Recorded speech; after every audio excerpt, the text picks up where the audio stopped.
Night 2 AM. Exam ஃபீவரில் integration maths தலைக்குள்ளே ஓடுதோ இல்லையோ, பசி வயிற்றுக்குள்ளே நல்லா டான்ஸ் ஆடும்.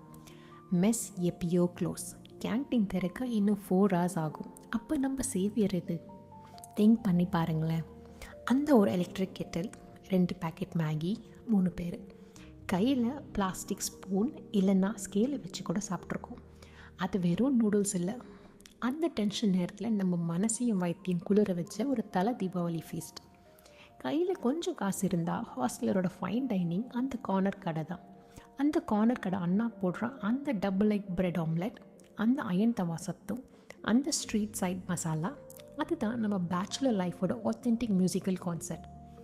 சயின்ஸில் இதை த ஸ்கேர்சிட்டி எஃபெக்ட்னு சொல்லுவாங்க. நமக்கு கஷ்டப்பட்டு கிடைக்கிற விஷயம் மேலே பிரெயினுக்கு எக்ஸ்ட்ரா லவ் வந்துடும். ப்ளஸ் ஷேர்ட் ஹார்ட்ஷிப், கூட இருக்கிற பசங்களோடு சேர்த்து கஷ்டப்பட்டு சாப்பிட்ற அந்த சின்ன துண்டு ப்ரெட்டு கூட பிரெயினில் ஆக்சிடாக்சின் ரிலீஸ் பண்ணும். இன்றைக்கி 5 ஸ்டார் ஹோட்டலில் சாப்பிட்டாலும் அந்த ஹாஸ்டல் ரூம் கலாட்டா தான் டாப் கிளாஸ். உங்களோட ஹாஸ்டல் சர்வைவல் ஃபுட் என்ன? கமெண்ட்டில் சொல்லுங்கள். உங்கள் ஹாஸ்டல் படீஸை டேக் பண்ணுங்கள். அடுத்த எபிசோடில் பார்க்கலாம். பை.